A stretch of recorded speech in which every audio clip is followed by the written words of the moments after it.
pegs, and why we use what under what conditions. So let's talk about the sinkers. Here you see a 5/16 all the way up to this big honking 3-ounce sinker. Again, guys, the critical part is to analyze the cover and then analyze who's fishing it ahead of you and what they're doing. And why does that matter? Again, if I'm throwing a 1/2 ounce and I see a guy ahead of me throwing a 1/2 ounce, I'm going to switch immediately.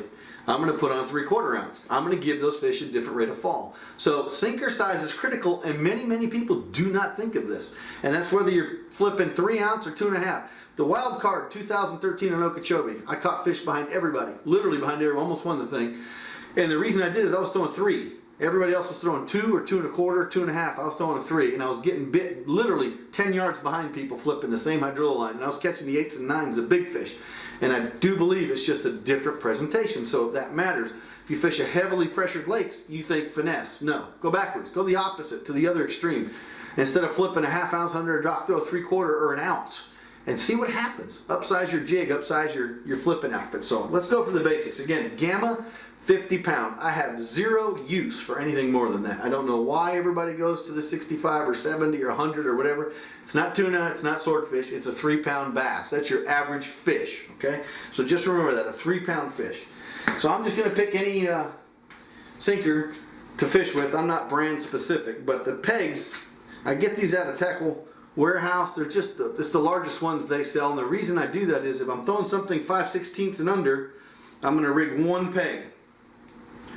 If I throw anything 5/16 and up, I'm going to throw 2 pegs on there. And there's 2 reasons for that. Number 1, I want the pegs to be able to handle the weight and the beating that happens when that sinker goes through a solid mat or hydrilla. And number 2, sometimes these pegs will tear. So throughout the day, you'll have to replace this peg in particular here because it's the one taking all the beating going through. All right, so I'm going to grab any sinker. Doesn't really matter what size here. All the way up to 1 ounce. Let's just put that on there. I don't know why I'm bothering doing that, because the knot's the most important thing that I want to show you guys. There's a lot of discussion on the internet on what knot to throw or what not to use. Again, I moved here in '96 from the west coast of California, and I never seen this knot before. A snell knot was something that was used on eagle claw hooks. When you buy them at Kmart when I was a little kid, they all had the snell knots. Well, they work for flipping, and it has to do with the direction of the pull. Okay, so if you have a regular knot, the torque of that line is meant to pull this way. When you do a snell, and I don't even know if this is a snell. This was showed by Charlie Flowers to me, who was probably one of the best flippers ever to exist in the state of Florida.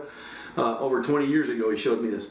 The torque is this direction, so when you're flipping, it cocks that hook up. Okay, so this is very easy for me. Of course, I've done it a million times. I take my line and I give myself plenty of line to work with. So let me start by doing that.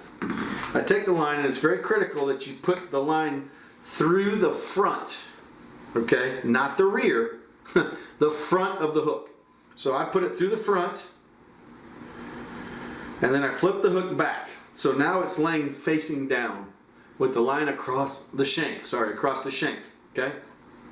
I take my tag end and I create this loop. See where my finger's at? I've created that loop. Then I take that and I make sure I loop it around the top of the hook keeper, or the bait keeper up here. Not below it, but above it. And I do 3 or 4, 5, 6, however many it takes to fill up that space, and I cinch it down as I do it. So you get this really nice little knot, but at the end of it, you have this nice loop. Okay, there's a loop there. You can see that. So I take the line, I go back through this loop now, and here's the critical part. When you cinch it down, you want to make sure that that loop is above the bait keeper also. So just take your finger, pull it over, and then don't pull this tag end, pull the main line up and cinch it down, okay? And what that does is it acts like a lever. Wow, that ain't tungsten, is it? Okay, so again, you can see how that hook, it pops up, okay? And again, the torque is straight up. So if you don't believe how sharp these hooks are and that you don't need to set a hook very hard when you're flipping or doing anything else, just grab your hook and hold it and you'll see what I'm talking about. It'll come through your hand with about, I don't know, 4 or 5 ounces of pressure.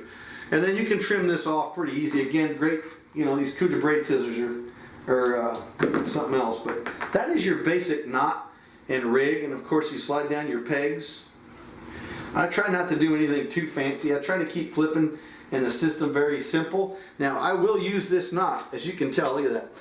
I use this knot when it comes to fluorocarbon also. When I'm flipping, I do not use any other knot on fluorocarbon flipping other than this knot. And that is what they call I don't even know what they call it. I told you, I have no idea what they call that knot. But the Snell, and then it's a Snell. If it's not a Snell, it's not. But that's what I use, and I've been using it for 20 years with great success, and I land a ton more fish, guys.